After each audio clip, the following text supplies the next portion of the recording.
What up, y'all? This is Bizarre here. Here to continue his series of the top 10 Wrestlemanias of all time. And since we are 11 days away from the biggest event in sports entertainment, we are at number 5. Before I get into number 5, though, I'd just like to say a lot of people, well, a few people have been asking me what I feel about the tag team match at WrestleMania being turned into a lumberjack match. It's obviously just for people who are not on the card to get a payday, like Charlie Haas, and I guess they're not going to put like Tommy Dreamer or Jack Swagger or even Evan Bourne, which sucks, on the card. I would love them to put Evan Bourne versus Jack Swagger on the card. If they do that, they will have a picture-perfect Mania. Right now, I think it still looks like a great card. I think that tag team match will still be a great match.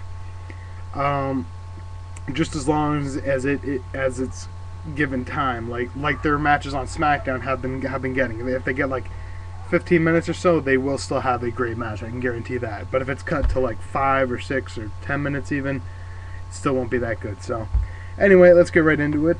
Number 5. The top 10 WrestleManias of all time is the WrestleMania that happened last year. Last year's gold standard, named pay-per-view of the year by many analysts and reviewers, WrestleMania 24. That's right, folks. From the Citrus Bowl in Orlando, Florida. Let's get right into it. Match. The night opened up with JBL versus Finlay in a Belfast brawl. This is a very entertaining brawl. Very entertaining match. It was a bit of a letdown considering this feud had basically been building with the whole Hornswoggle thing since like September. But it was an okay blow-off. Some nice spots with tables and trash cans and candlesticks and steel steps. Very nice. In the end, JBL gives the clothesline from hell to Finlay and pins him 1-2-3 after about 9 minutes of action. I give this match 2 3/4 stars. It was very entertaining, very, very good match. So, up next, the only problem was it was just too short to really get anything higher. Next match on the card was the Money in the Bank ladder match. It was CM Punk versus Mr. Kennedy versus Chris Jericho versus John Morrison versus MVP versus Shelton Benjamin versus Carlito. Jeff Hardy was supposed to be in there, but as we all know, he got suspended for failing the drug test. So, unfortunately, because that would have made this match that much better. But all in all, the second best Money in the Bank match yet, only behind 2005's. This is an excellent match, very fast paced. The match was 15 minutes. It felt like it was less than 10. That's how great, that's how fast paced it was. It was like over after it started. Some great spots, including a nice Tower of Doom spot. Shelton Benjamin going crazy again when he fell off the ladder through another ladder. Carlito doing a backstabber off the top of a ladder. Shelton Benjamin jumping and Carlito jumping from the rope onto the ladder. Too many spots to name. But all in all, a great match. I give it 4 stars. I say 4 stars. And like I said, this is the second best Money in the Bank match to date. Let's see if this year's can top it. Third match on the card was Batista versus Umaga. This was the letdown match of the night, and in my opinion, one of the biggest letdown matches that I've seen in a long time. Since after Dave's matches in 2007 with Undertaker, he'd improved so much, and Umaga is a very good wrestler as is, so I expected something great, or at least good, out of this. But instead, they got a match cut down to 7.5 minutes. And we barely saw anything. We saw Umaga dominate like 85% of the match, and then Dave come back and Spinebuster, Demon Bomb, and that was it. So I give the match, I'll give it 2 stars, since what was there was still decent, but should have been a lot better than what it was. So, fourth match on the card was Chavo Guerrero versus Kane. Let me sum this up. Chavo gets in the ring. Kane gets in the ring behind Chavo. Chavo runs at Kane. Kane chokeslams Chavo. Kane pins Chavo 1-2-3, and it's over in 9 seconds. This was very amusing. I thought it was very amusing.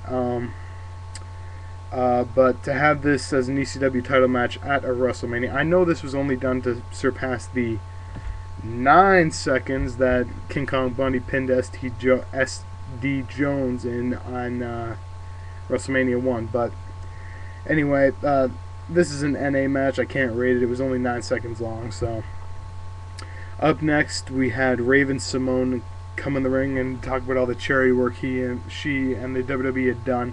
I kind of like that. I like the fact that they were proud to say that on pay-per-view. And what I liked even more was that we had some very classy wrestling fans in Florida who did not boo Raven in the ring, which I thought they probably would. So anyway, that was very classy of them. Up next was the match of the night, in my opinion. Shawn Michaels versus Ric Flair. A lot of people criticized this match as being overrated, saying it shouldn't have gotten match of the year last year, and how a lot of people praise it too much. I strongly disagree. This was the best send-off you could ever imagine. I don't think they could have done this any better. The match itself was great. The emotion behind the match was breathtaking. And the fact that Ric Flair is like almost 60 and he worked a match that good is just plain amazing. So overall, there were a few spots. There was some nice counter wrestling, some chain wrestling, some classic wrestling. This was just a beautiful thing to see, and that's why I gave it the big 5 stars, and I stand behind that rating. So 5-star match, and this is a match you have to see, and I believe that it's earned everything that it's gotten. So that's just my opinion, though.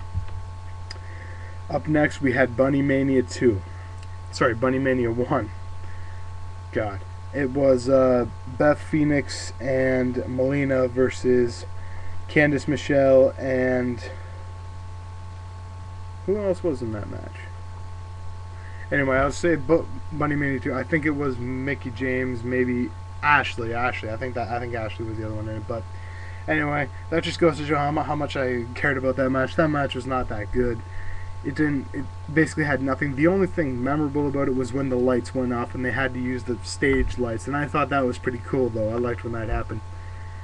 And Snoop Dogg was the guest enforcer or something like that in this match, and although he did not get involved in the match at all, I found it very entertaining afterwards when he clotheslined Santino. Being a fan of Snoop Dogg's older work, and some of his newer work actually, that was pretty cool to see, and I did like that. So, and I also did like the promo earlier on in the night with Santino and Snoop Dogg and Festus backstage. I thought that was very funny. So overall, though, I'll give the match star and a quarter. It shouldn't have been done, and I believe the 25 Diva Battle Royal at this year's Mania is going to top that, since I believe that it should be a lot better.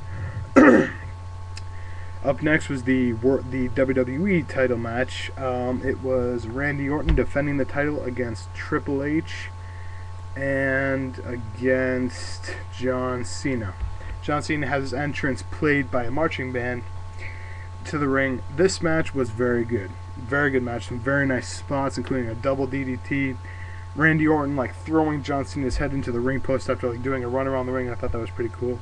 Some nice counter stuff, some nice spots. Randy Orton did a crossbody onto John Cena in a sort of doomsday device sort of thing when he was on Triple H's shoulders. That was very cool. In the end, Orton wins after Triple H pedigrees Cena, goes for the cover. Orton kicks Triple H in the head and then pins Cena.